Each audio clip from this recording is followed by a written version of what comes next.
queridos, graça e paz. Estamos aqui no Devocional Rema 365 e eu vim compartilhar com os irmãos mais um texto no livro de Esdras, capítulo 3 ao capítulo 6. Esses 3 capítulos falam sobre a reconstrução do novo templo em Jerusalém. Lembrando aos irmãos que no capítulo 1, Deus toca no coração do rei da Pérsia, onde ele libera o povo para ir até Jerusalém e iniciar a grande obra. No capítulo 3, que é o capítulo em questão, a palavra diz que o povo já estava estabelecido, cada qual na sua cidade.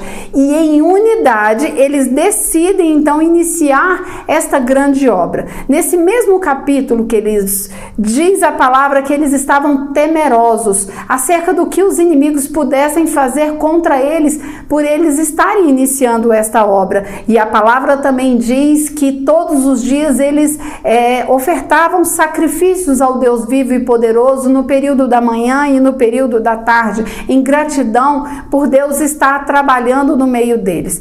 Tudo era feito de forma organizada, tudo de forma padronizada e com muita excelência. Só para você ter uma ideia, a madeira de cedro do Líbano era trazida para eles levantarem os primeiros alicerces desta grande obra. E a palavra também diz que quando eles levantaram estes primeiros alicerces, trabalhadores junto com os sacerdotes e os levitas, eles se organizaram nesse local e começaram a salmodiar ao Deus vivo e poderoso, a cantar com júbilo de alegria. Deus é bom e a sua misericórdia dura para sempre.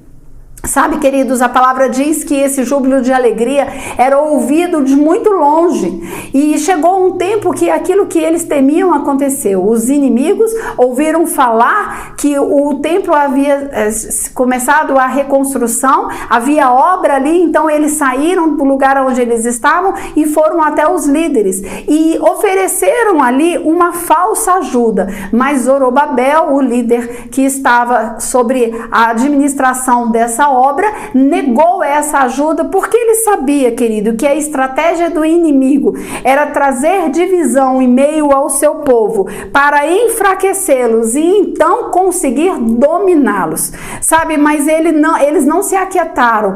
Embora a resposta fosse não, a palavra diz que esta luta, essa confusão entre os povos ali durou o período todo do reinado do rei de Ciro. Mas no reinado de Artaxerxes, eles enviaram uma carta ao rei com mentiras e calúnias. E o rei então paralisou a obra. A obra ficou paralisada, queridos, durante 15 anos.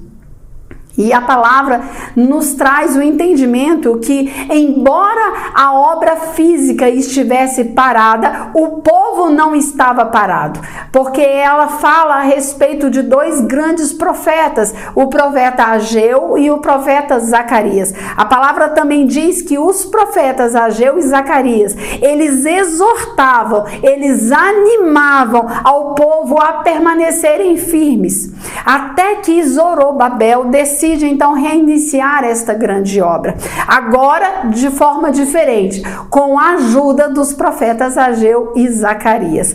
Sabe, queridos, mas mais uma vez os inimigos foram até o lugar onde estava reconstruindo esse templo e novamente eles enviam uma carta agora ao rei Dário, uma carta bem extensa, aonde eu quero separar somente 2 tópicos aqui.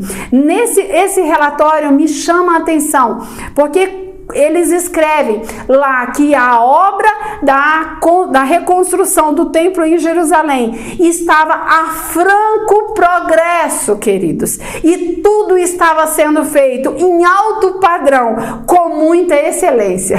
Então, desde o início até o final, eles permaneceram organizados em alto padrão e com muita excelência. Sabe, queridos, o rei leu essa carta.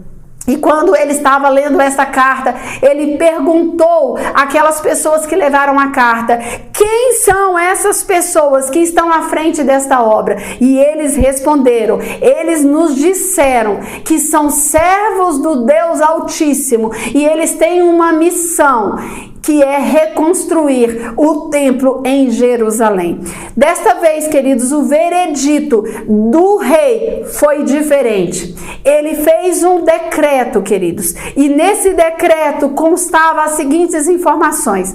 Ele dizia: para que o templo seja edificado. E não somente isso, ele diz que todas as custas referente a esta obra sairia dos caixas da tesouraria do rei. E ele não para aí, queridos. Ele diz mais que as despesas pessoais desses homens, desses líderes, também seriam pagas através da tesouraria do rei. E ele diz mais algo. Ele diz: eu quero que vocês providenciem tudo o que eles precisarem quando eles tiverem que fazer sacrifício ao Deus vivo, que eles possam lembrar de mim e de toda a minha família. E ele finaliza com esse decreto dizendo o seguinte: olha, quem desobedecer a esse decreto ou alterar qualquer vírgula do que eu estou dizendo aqui, as suas casas serão saqueadas.